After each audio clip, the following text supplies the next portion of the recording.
Because no matter who you are, no matter how nice you are, no matter how much you pray, no matter how much you fast, no matter how much you tithe. No, this is serious. You know, I'm a church boy, right? Bishops die broke, some of them. Saints, good, hard praying people, loving people, kind people, nice people, mean people, don't matter. These are financial principles. And inflation affects you no matter how you feel about it. Inflation is always going up. So if you don't have a method to outrun inflation, you're in trouble. So if a person says, I'm just going to work my job, save my money, and become financially independent, it's impossible because of limited income and inflation. Because if you start off, I got a niece, she just finished nursing school, so she got a great job right out of college, okay? I think it's about, 55 or 60, something like that. And so I told her, I said, now, honey, you got one more step. She says, what's that, Uncle? I said, well, it's real simple. I said, when you are 50, if you're making twice as much, you'll be making the same. Mm-hmm. She's never going to get a pay raise, is she? Is that correct? Because of limited income and inflation. Inflation is always going. You double your money in 25 years, you didn't get a pay raise, did you? Everybody got it? So you got to find a way to make your income grow faster than inflation. And for most people, you can't do that on a job. You're going to have another source of income. Is that correct? Okay. Second reason, taxes. Typical family's going to lose about a third of their income to taxes. Now, when you're talking to people, you got to talk about this. See, you're not going to always get into this detailed stuff when you're doing a meeting in my econ, okay? But when you're doing the meeting after the meeting, when you're on the phone calling your reps at night, you're talking to somebody, and they're, I'm thinking about quitting, I'm just going to do my job. Do you really know what you're saying? You're never going to get a pay raise on your job. Your job's not bad, your job's a blessing, but you got to understand that you're in a capitalistic society. And in capitalism, these things happen whether you want them to or not. Everybody got it? This is the way capitalism works. That's why some people in America become wealthy, seemingly doing nothing. They're making more money than they want. They're making crazy money. And other people are working hard, trying to do everything they can do, and they can't catch up. Right. Let me give you another example of inflation, okay? Remember a couple years ago when gas first went up? Quickly, everybody remember that? Yeah. Okay, now watch what happens here, okay? Gas went up. The trucking companies immediately put a surcharge on shipping. Okay? You were shipping something that was costing you X. They said, okay, boom, we raise it, make up difference. Is that correct? The truck driver that was driving the truck for the trucking company, they didn't get a pay raise. So they got hit with inflation, the trucking company, the business owner fixed it. Bam, am I correct? The grocery stores immediately raised the price of the products and services in the store because they paid more shipping to get them there. Am I correct? The grocery store employee didn't get a pay raise. You understand now? That's where inflation works, isn't it? And see, when you start talking to your group like this, now it goes. See, you can't just do my econ, and then every time somebody in your downline is saying that I'm struggling mentally, they don't say it that way. They said, I'm going to quit.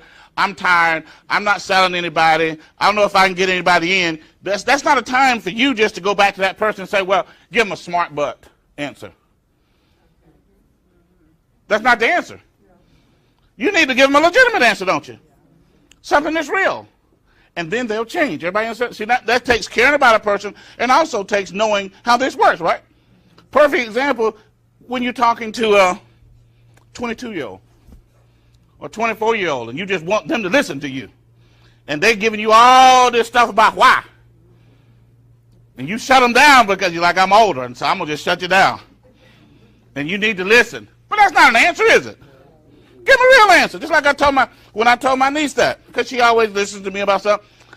She says, well, I don't know about that, Uncle Ivy. It seems like they're gonna pay more. I said, okay. Who you got down there now making 120?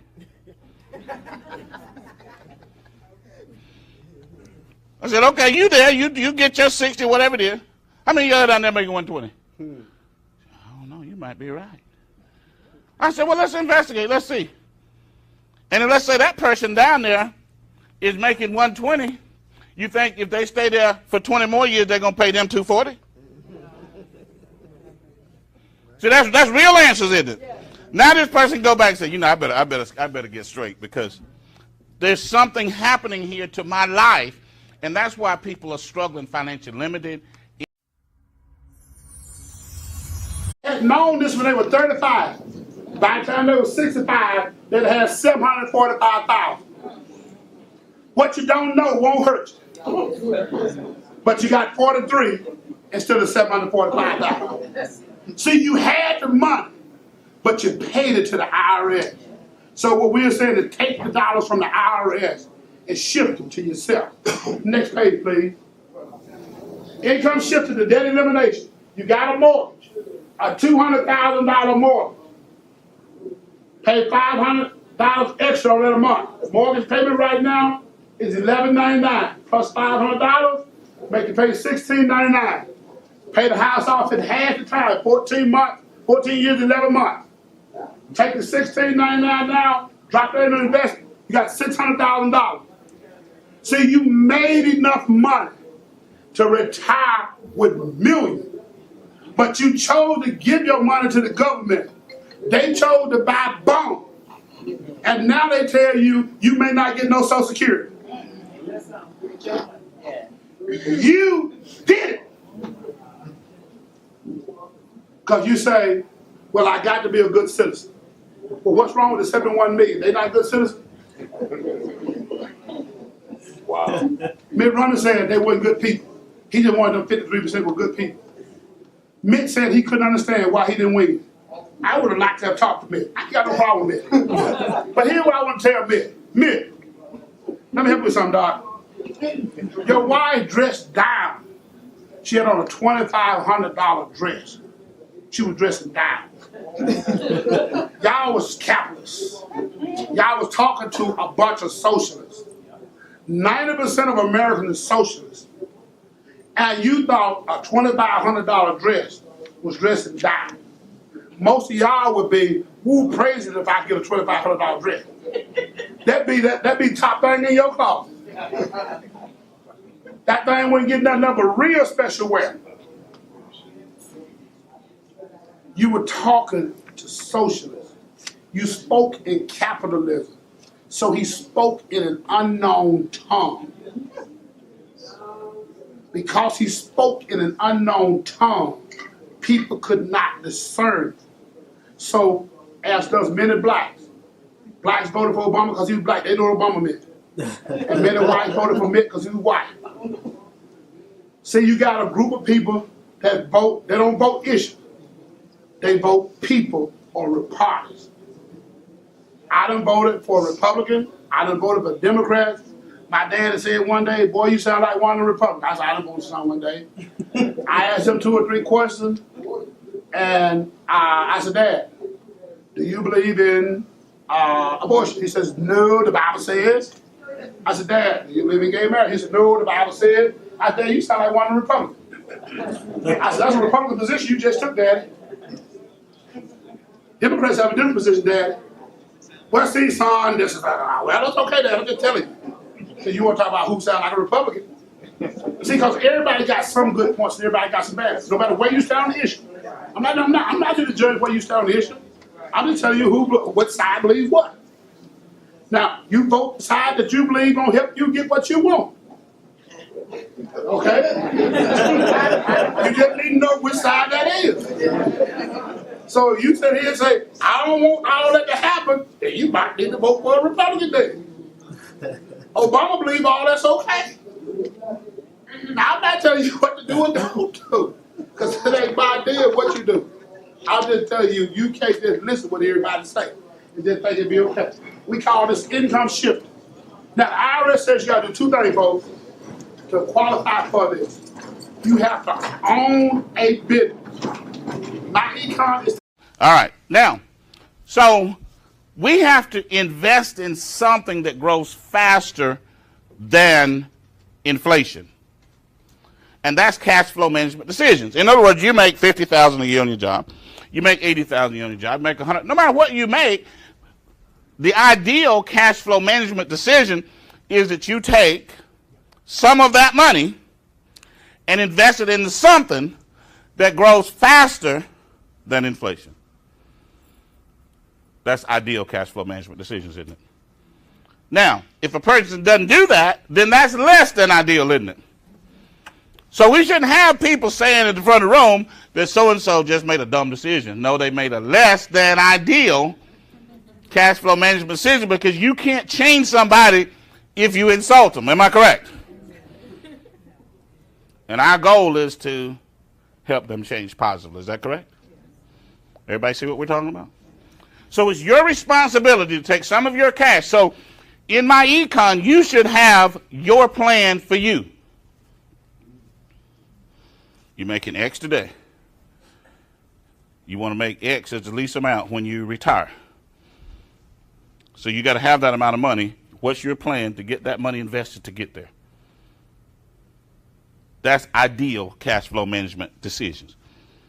Everybody got it? Now let's put it on the board. Now, because of this, your finances should improve in my econ every 90 days, even if you don't recruit anybody.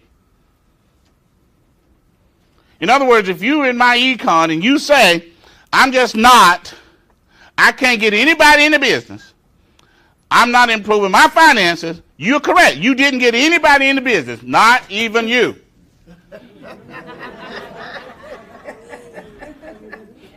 You forgot to recruit you. But if you recruit you, you can recruit anybody. Anybody. Because if you recruit you, you're working your job, you're making a living, you should be lowering your taxes. Am I correct? You should be eliminating debt. Am I correct? And if you're lowering your taxes and you're minimizing debt, and that only requires you to do that, then your finances should improve with it. And when you get the debt gone, you should be investing money in some kind of investment account, which would be ideal cash flow management decisions. And your finances should grow and improve every 90 days. It should every month, but we just use it 90 days in case you slip a month or two. It should be improving every 90 days, even if nobody is on your team but you. Is that correct?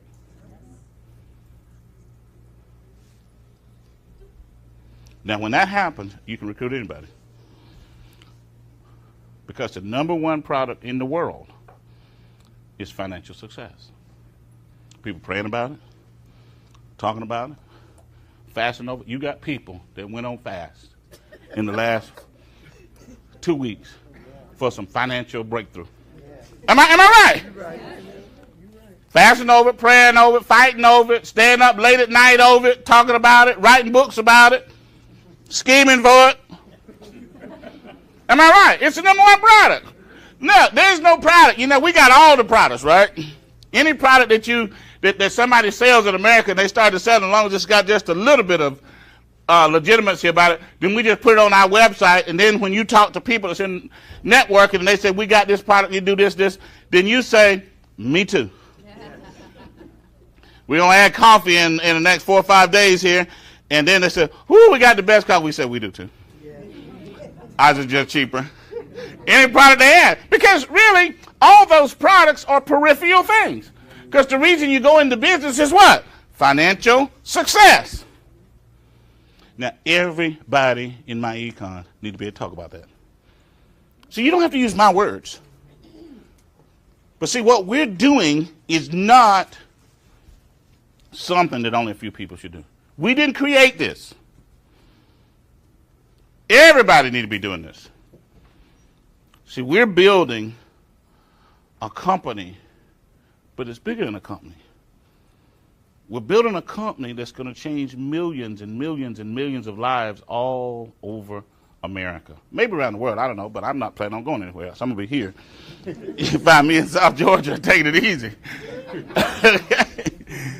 But This is what, you ever looked at your family and you said, man, I wish our family was better?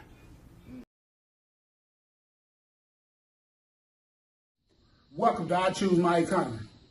I want to talk to you for a moment about how do you fix your economy. See, we have been taught a scenario in America. And I want you to ask yourself this question. Were you taught the way you're supposed to fix your economy was go to school, get a good job, go out and find a good job with benefits, work hard, keep your nose clean, and everything's just going to kind of work out. Amen. If you were taught that, I as well were taught that. But here's what the problem is. When you go get that good job and you work hard, you get the good education, the better the job is, the more taxes they take out of your check. So now, even though you get a good job, they're going to make all of your bills based upon gross income. And since all of your bills is based on the gross income, now, even though you make more money, you're going to find yourself in a situation where you're going to struggle more. Because now the house note is going to be, the house is larger, so the house note is going to cost more. You're going to have larger cars and more cars, and so you're going to be having more payments. So as a result of that, you're going to struggle more than even if you were in the lower income category in many cases. Amen. So to fix that, I want to offer you a suggestion. I'm a Bible-believing person. I believe that God has blessed us to be a blessing. And so here I want to speak a blessing into your life. Give first 10% that you earn to God. Take the second 10% that you earn and pay yourself. That's 20% of your money. Now you have 80% left over. Take the other 80% of your money and live and maintain your life. Now, I'm sure you can do this. I'm going to give you 2 examples of how I'm so sure of this. There was a time in your life when you didn't make as much money as you make right now. And in that time, you lived on less money. As an example, when my wife and I first got married some 38 years ago, our household income was $10,000 a year. And we lived well within that means. As we got better jobs and I got out of the military and different things, our income went all the way up to $125,000 collective income. And we bought more this, more that, more toys, more house, more this. Each time, we spent more and more based on what we earned. Had we stayed living on the $10,000, we could have invested more. But because we didn't know any better, we spent more. That led us to have massive amounts of debt. When we got our first home, I remember the person telling me it was based on my gross income. Yeah, I didn't have gross income. I only had net. Why my house payment wasn't based on my net? So in a few short years, we found ourselves with more debt than we had income. You hear people use the statement, they got more month than they got money. We had more month than we had money. We were broke every Monday with the plan to be broke for the next, every Monday for the rest of our lives. That was our plan. Because see, the house note was going to come every first of the month. And then we're going to pay a few other bills and be broke. The middle of the month, the car note was going to come. We were going to pay a few other bills and be broke. But yet, one day I got introduced to this fact that they were taking out of my check between my wife and myself approximately 30% of our income. And if we had that income back, we could do different things with our lives. So we learned that principle. That's a principle today we call income shifting. We applied that principle to our lives. And now, with that extra 30%, I want to be clear now, we told ourselves we needed it, just like you're going to tell yourself you need it. But we know you didn't need it because you weren't using it. It was going to taxes. I know you say it, but yeah, Evan, I need the money. No, you don't. Because if you needed it, you would have been spending it already. So keep struggling for a little while longer. Get the 30% back that you're paying in taxes. If you're not already tithing, I suggest you tithe 10% to God. I suggest that you take 10% and put it in investment for yourself and your family to live on as a retirement. And take the other 10% and begin to liquidate your debts. If you will continue to fight and struggle to do that, the next 7 years of your life, I would say you'd be totally out of debt. You'd have thousands and hundreds of thousands of dollars saved en route to your retirement investment. And you would have blessed the house of God. And I think everything in your life will be prospering because you did what God has shown you to do in terms of giving to the house of the Lord. And of course, in blessing your own self, you took care of yourself. So at My Econ, we teach a principle called income shifting. On other training tapes, we're going to walk through that principle. And you may have talked to somebody in My Econ who told you about that principle. If you want to know more, get with that person. Or you can continue to follow me here on Facebook at Trust Alvin Curry. And we'll teach you more about income shifting. You can contact me via email or my phone number that's listed in the Facebook information. The first one is minimize taxes. The second one is earn business income. And the third is asset accumulation. Okay? Let's talk about each in detail. You see, here's the reality. Most of our financial training was based on a four-letter word called work, wasn't it? Isn't most of the conversations you had about money in your life with your parents, with your peers, wasn't it always about W-O-R-K? Is that kind of what it ended up? It wasn't a lot about strategy, was it?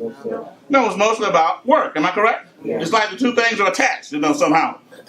But in reality, we know most millionaires did not become millionaires by working. They became millionaires by strategies, okay? So let's talk about 3 smart strategies. The first one is minimize taxes. Now, Americans lose about a third of their income to taxes. Calculate real quickly how much money you have made in your lifetime, or if you're younger, approximate how much you will make in your lifetime. In other words, you got a family. Most family incomes are high, but you got a family income of $50,000 a year for 40 years, age 25 to 65. That's $2 million, and somebody says, I want a third of it for taxes. We're talking a lot of money, aren't we? A lot of money. Everybody got it? Now, because of that, we lose about a third of it to taxes. We show our associates how to minimize their taxes by 3 methods. You see, we want to make some money, not working, but from a strategy. Is that the idea? Yes. You see, because we have the ability, you have people in America that's paying 2, 3, 4, 5% return in taxes, and then you got people paying 25, 30, 35% in taxes. And you would think that would be based on the more you make, the more you pay, but really, it's based on the less you know, the more you pay. Everybody got the idea? The less you know, the more you pay. Let's talk further. Now, the first way we're going to do that is to correct tax withholding. The second way is business tax deduction. The third way is tax record keeping. Let's talk the first one, which is going to be correct tax withholding. Everybody open up the packet called Common Tax Deductions that we were given. Okay, turn to page 2, second page in, it says big refund, big tax bill. Everybody see that? All right. Now, this is very, very important information, okay? If you're a guest, this information is important because it can help you verify that what we're saying is true. If you're an associate, it can help you validate how you're going to teach this to other people. You see? It needs to be validated. Big refund, big tax bill. This article came from the IRS website, 2005. I keep it because they write a different one every year, but this is the most plain letter that they wrote, okay? All the other years they start twisting it, right? But this is pretty clear. Now it says big refund, big tax bill. Updated, April 29, 2005, some refund facts. Federal tax refunds to individuals total more than $215 billion, that's billion with a B, last year, that was 05. If you Google that today, tax refunds last year, the last year they got it for 2012, it was over $300 billion. That's why H&R Block is building their company on the idea of get your billions back. Okay? Americans are losing fortunes, literally fortunes. More than 101 million taxpayers got refund. That's 80%. That means that's almost everybody you know. If you're an associate, that's important because that means you got a business opportunity. See, if H&R Block is going around saying get your billions back, that means that they've identified a multi-billion-dollar market of teaching people and helping people get their money. Well, that's one of the things we do in my econ. That's part of our business. We don't do the taxes, we just teach them how to get it. The average refund was over $2,000. IRS, right below it. Where does your refund come from? It comes from your wallet or purse. When you, not the IRS, when you tell your employer how much to withhold from your paycheck or your estimated tax payment. For an average refund, that's about $40 a week too much. That was in 2005. It got worse. It's now $60 a week, over $2,800 a year. It's getting worse. Not better. The market's expanding. Bigger business opportunity for all of us. Now, you might be using the extra withholding as a forced savings method, but Uncle Sam doesn't pay interest on refunds. IRS advice. Next sentence. Putting the money in any type of account or paying down debts might be a better option. Now, this is what the IRS advice is telling people to do. They're not trying to keep people's money. The problem is not the IRS. The problem is the American people. Let's go further. 80%. Now, why is that such a bad thing? To allow your money, too much money to be taken out your check and the IRS hold it all year long. Because if they take the money out your check, send it to the IRS put it in the bank loans it out to somebody for cars, houses, and businesses. Somebody else is making money on your money. And you are unable to make money with your money.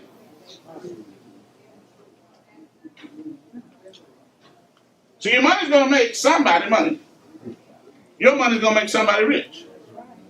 But if they take it out, you don't have it, you can't use it to make money. And what's one of the biggest financial problems in America today is retirement assets, emergency funds, investments, net worth. Most people don't have any of that, am I correct?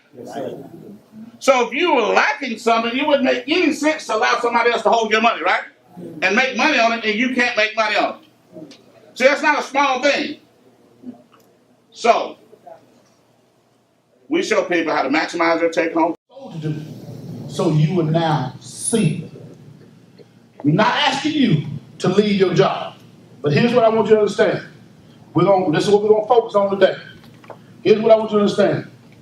I know you have a box. This is your box. Okay? Everybody have a box. I hope y'all can see this on this side too. So this is your box. Now in your box, you have expenses. You create expenses every day. Down here, light bill, gas bill, all these things down here, food and all this stuff, your expenses. You create them every day. You only pay them every once a month, whatever the case may be, but you got expenses every day, don't you? Yes. Anybody here don't have expenses every day? So if you got expenses every day, you need income. Every day. Every day. You need income every day. So when you go out and get yourself what we call a job, in theory, you have income every day. They just pay you every 2 weeks. But here's the problem with that. You can't get outside that box. They control you inside this box. You are being controlled by this box. You can't go no better than that box picture. But that's cool. Because you need to go ahead and take care of yourself. Don't quit, folks. But here's what I want you to do. If you want to get wealthy, live inside the box. Don't live out there. Live inside the box. And then get out here. Well, wealthy on a part-time basis. Now, let's make wealth decisions. What's a wealth decision? When I was at the cable company, John, they offered me all overtime I want. When I met out, I said, I ain't working another day overtime. I made a wealth decision. We were going to live inside this box. The wife and I were going to live inside this box till I get straight and get out of here. I had to learn, I had to grow, So now I just got an education in accounting, so I knew I needed to grow educationally wise. So 18 months I spent 40 hours a week working at this. I would get off work at 4:30 afternoon, and I would go home and change, and I'd be out on my business from 6 o'clock to 12, 1 o'clock every night. Next day I get up, I work 40 hours, bang! So all out here, I was working on leveraging residual income. All out here, that's what wealth is. I was working on leveraging residual. See, I was not working on, I just did the job because I had to pay the bill. I don't walk away from your job and can't pay the bills you got. That is not what we're saying. But you need to get a mindset that I'm going to leave this job before they fire me. Yeah. They wanted to fire me. They tried to fire me. But I fired them first. I fired them first. I left. And see, that's not bad. It's just realistic. You know that in the world there are poisonous snakes. So you don't go out there playing around with them. So you know that investing, if somebody is willing to tell you, we care for you and we want to help you and we got great service and put your money in our bank, and they know that that interest rate is lower than inflation, then that's equivalent. Because they're looking to do you harm to benefit themselves. Does that make sense? And that's what we mean by less than ideal cash flow management decisions. You've got to learn to take some of your money and invest it at a rate of return that's higher than inflation, so your money is growing, because you're going to have this pot of money for you and your family, right? And then when you die, that's your children and your grandchildren's inheritance, isn't it? That's the business that my econ is in. Now, we will change millions and millions and millions of people's lives through that concept. You see? We didn't invent that. I didn't create that. That concept was here before I was even born. When I got out of college, I went to work in that industry, and I saw the lying and the cheating, and I'm like, I'm not going to be cheating the people I know, even if you pay me more money. You're going to mess around and make me mad. You want me to cheat mama and people like her for a bigger salary? No, I'm going to go tell everybody that you're lying and cheating. Everybody. Now, when you got 4 or 5 million people in my econ that teach this, we're going to break all that up. So it's going to be millions of people, because you're going to be able to sit your children down and say, honey, lying and cheating.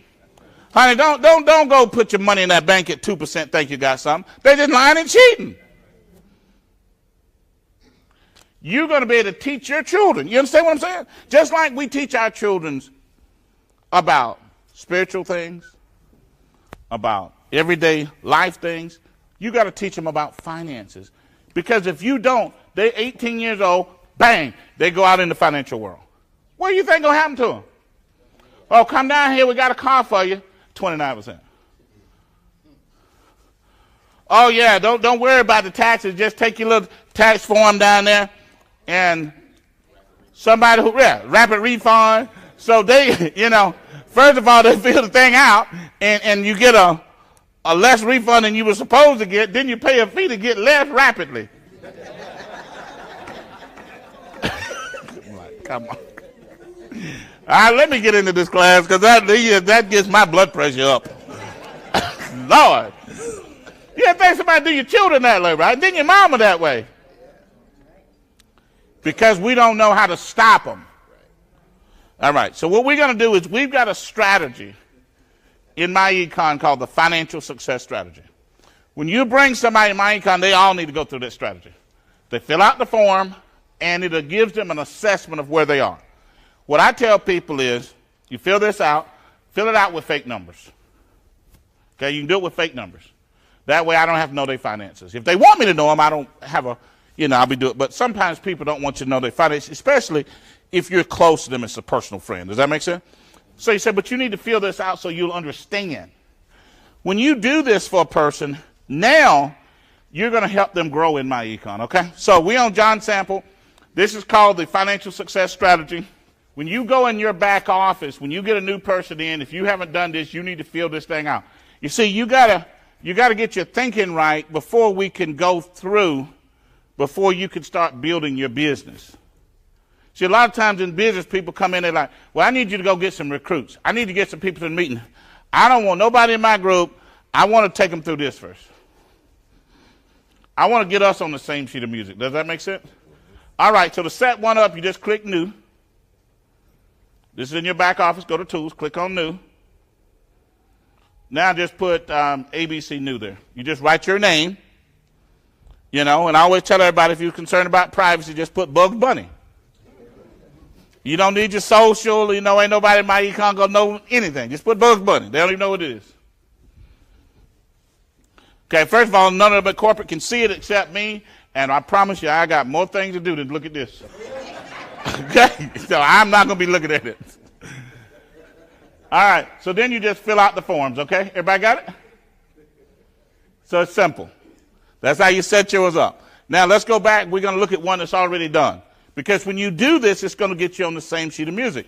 And when you do this 10 times, 15 times on yourself, the vision, the plan of how you're going to fix your finances and your children and your grandchildren, wouldn't you like to be the one in your family that, 100 years from now they saying, shoot, this was grandpa so-and-so or grandma so-and-so.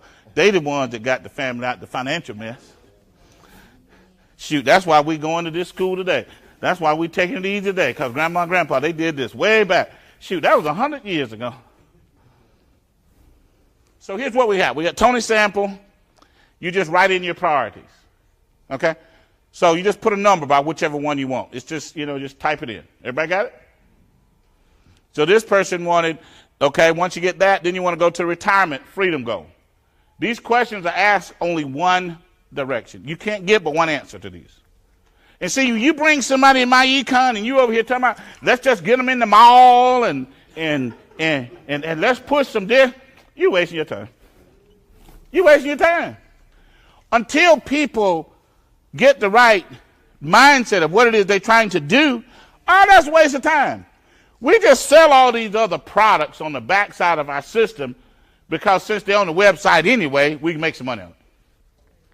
But my econ ain't got but one business and one product. Personal financial success. But if you're on Google or if you're on something else out there and you see over here some travel cheap, you buy it, right? So we got over 50,000 people there. We'll have millions of people. They just be over here doing their finance and they see over there, oh man, Priceline got a pretty good deal. Oh yeah, man, Walmart got a good deal on that. Buy it. We make some money. But we only got one product and one business. Personal financial success. Everybody got it? When my econ stop doing that product, I'm going to quit.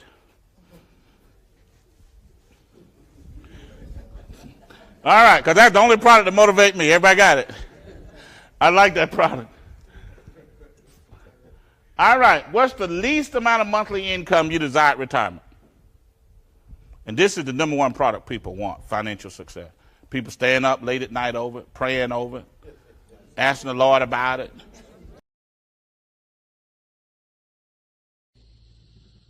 When you make money, you owe taxes. So the IRS think you ain't gonna pay your fair share. So they say, we might well go and get ours, pay as you go. Yeah. On business folk, they don't take nothing out. They just trust you to pay them. They take business folk and trust them to pay theirs at the end of the year. But on you, they say pay as you go. And then they say, now tell us how much you want us to take out. Mm-hmm. And so they give you something called a W-4 form. That's how you tell them how much you want to take out. That's the first thing I think everybody in my econ needs to know. I think everybody in my econ needs to know that. So June, one of our corporate trainers as well, I'm going to have him come back up and spend time with you going through the W-4. Folks, you have to understand how to stop them taking tax off your check. Now, prayer won't change this. Come on. You don't need to go home and pray about this. You need to do this. See, if you get to go up and home and pray about this, ain't that gonna change? Come on. Yes, sir. You got to do this. Yeah. Joe, did you pray about it? Did you do it? I did. You cannot just keep talking about it and pray about it. That's right. What we said too. Well, prayer change things. Yeah, that what they said. No, it don't. It won't change this. Now, let me tell you what prayer is. Let me tell you what prayer is. You were praying like after that said, you were praying for a blessing to the Lord. And God sent a blessing. But the blessing looked like Harry. Yeah. See, the Harry don't look like he no blessing. I'm not trying to be funny. No, sis. I'm not trying to be funny. See, because hear what I'm saying. If it had been Tyler Perry, somebody said, ooh, yeah, ooh, that's Tyler Perry. Yeah. Okay? Or if it had been Michael Jordan, ooh, that's Michael Jordan, LeBron James. It's Harry. Yeah. He went right down here with me. He don't look like no blessing. You right. See, because God sent a blessing disguised in overall, Yeah. and it looked like work. Come on. And you said, I don't want Come no. on. Yes, sir. Yes, sir. See, the blessing came disguised. Yeah. But if she had not seen the blessing, she still be able to pray. Father, in the name of Jesus, I declare and decree. Speak these words every day in your life, and God is going to do it. And see, I was saying, you speaking the word. Yes, sir. But he said the blessing disguised. Yeah. Come on with it. I mean, Harry and I, we do a lot of stuff, so I'm not Harry, I hope he understands. I'm not talking about him. See, I didn't look like no blessing. Crawling under somebody's house, Yeah. crawling them down the pole. At least he worked inside. The first woman I recruited, I crawled out from under her house. I was knocking dust off of me. She said, "Woo, you did?" I said, "I ain't gonna be dead all my life." She said, "What you gonna do?" "I'm glad you asked." I could just recruit her right there. I got crawled out from under her house. She's the first one I recruited in business. I just crawled out from under her house, putting her cable in. I couldn't have looked like no blessing. I was dirty from head to toe. Yeah. I didn't look like no blessing. But oh, but a goodness. Oh, but a goodness. I have a suit. I have fancy shoes. I have a fancy car.